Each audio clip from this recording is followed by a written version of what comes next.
ગામડું આ શબ્દ સાંભળતા જ મનમાં ખેડૂત અને ખેતીનો વિચાર જરૂર આવે અને સાથે જ વિચાર આવે કે પૈસા કમાવા હોય તો ગામડું મૂકીને શહેરમાં જવું પડે. પણ આજે એક એવા ગામની વાત કરવા જઈ રહ્યો છું જ્યાં પૈસા કમાવા માટે લોકો શહેર મૂકીને ગામડા તરફ દોટ મૂકે છે. કારણ કે આ ગામની આવક સાંભળીને તમે પણ ચોંકી જશો. જી હા, ગામની વાર્ષિક આવક 10 કરોડ, 20 કરોડ કે 50 કરોડ નહીં પરંતુ 175 કરોડ જેટલી છે. ત્યારે તમારા મનમાં પણ પ્રશ્ન થતો હશે કે આટલી આવક થાય છે શેમાંથી? તો આ આવક ખેતીમાંથી થાય છે.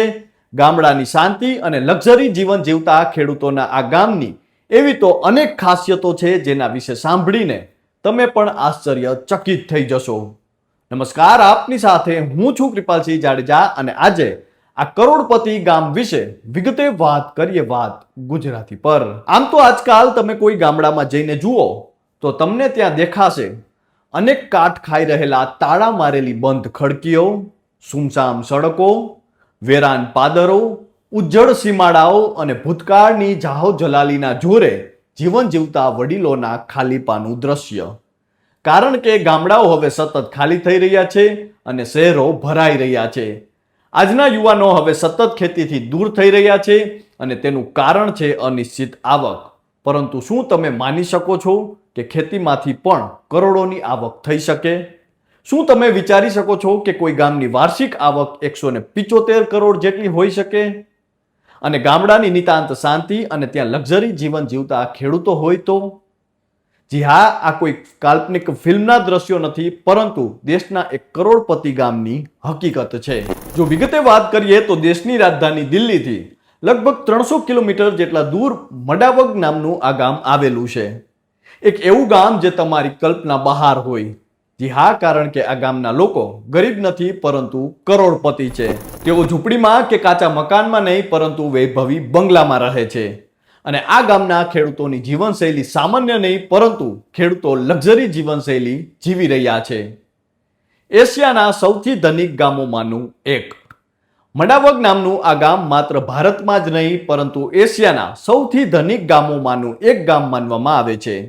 અહીંના દરેક ઘરમાં એટલી બધી સંપત્તિ છે કે કોઈ પણ વ્યક્તિ આશ્ચર્યચકિત થઈ જાય. તેમના મોંઘા શોખ, વૈભવી કાર અને ભવ્યતા જોઈને ગામમાં હોવાની કલ્પના પણ કદાચ અશક્ય બની જાય. આ ગામ કોઈ શહેરથી સહેજ પણ ઓછું નથી. મડાવગ ગામના લોકો કરે છે શું? ગામની આટલી ભવ્યતા વિશે જાણીને તમને પણ થતું હશે કે આ ગામના લોકો એવું તે શું કરે છે કે ગામ આટલું ધનવાન બની ગયું? તો આપને જણાવી દઈએ કે અહીંના લોકો કોઈ મોટા વ્યવસાય કે વેપારમાં રોકાયેલા નથી પરંતુ અહીંના દરેક વ્યક્તિઓ સફરજનની ખેતી કરે છે. આ ગામમાં 230 પરિવારો છે જે બધા સફરજનની ખેતીમાં રોકાયેલા છે. મહત્વનું છે કે પહેલા આ ગામના લોકો બટાટાની ખેતી કરતા હતા. તે સમયે ગામ બહુ વિકસિત નહોતું પરંતુ વર્ષ 1953-54 દરમિયાન ગામના રહેવાસી ચૈયારામ મહેતાએ સફરજનની ખેતી શરૂ કરી. તેઓ પોતાના ગામમાં સફરજનના બગીચા વાવનારા સૌપ્રથમ વ્યક્તિ હતા અને તેમની આવકથી પ્રભાવિત થઈને ગામ લોકોએ પણ સફરજનની ખેતી શરૂ કરી, જેનાથી ગામનું વાતાવરણ બદલાઈ ગયું અને આ ગામમાં આજે વાર્ષિક આવક આશરે 175 કરોડ રૂપિયા એટલે કે 1.75 અબજના મૂલ્યના સફરજનના વેપારથી થાય છે. અને અહીં ઉગાડવામાં આવતા સફરજન પણ ઉચ્ચ ગુણવત્તાના છે જેના કારણે તેની માંગ પણ ખૂબ રહે છે. આ સફરજન જમ્મુમાં ઉગાડવામાં આવતા સફરજન કરતાં પણ વધુ ગુણવત્તાયુક્ત હોવાથી તેની કિંમત પણ ઊંચી હોય છે. મહત્વનું છે કે સૌથી ધનિક ગામડાની જ્યારે આપણે વાત કરતા હોઈએ ત્યારે ગુજરાતનું માધાપર ગામ પણ મોખરે છે જે એશિયાના સૌથી ધનિક ગામોમાંનું એક છે. કચ્છ જિલ્લાના માધાપર ગામમાં અંદાજિત 7,000થી વધુ ઘર છે.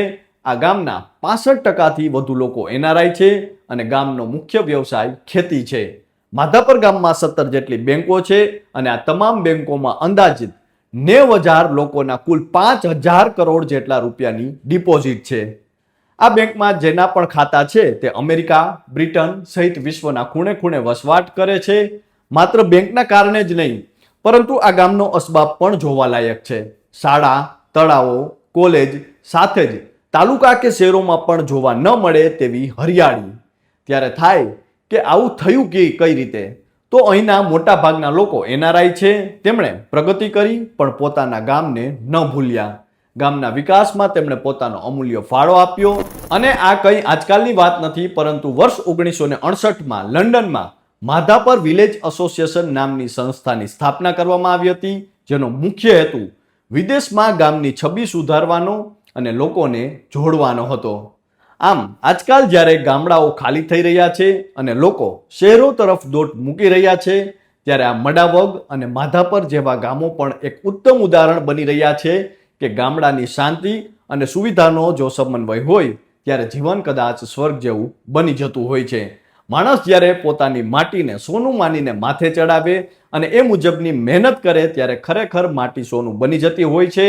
ત્યારે આ ગામો વિશે આપનું શું માનવું છે તે કોમેન્ટ કરીને અમને જરૂરથી જણાવજો. તો અત્યારે બસ આટલું જ. ફરી મળતા રહીશું વાત ગુજરાતી પર.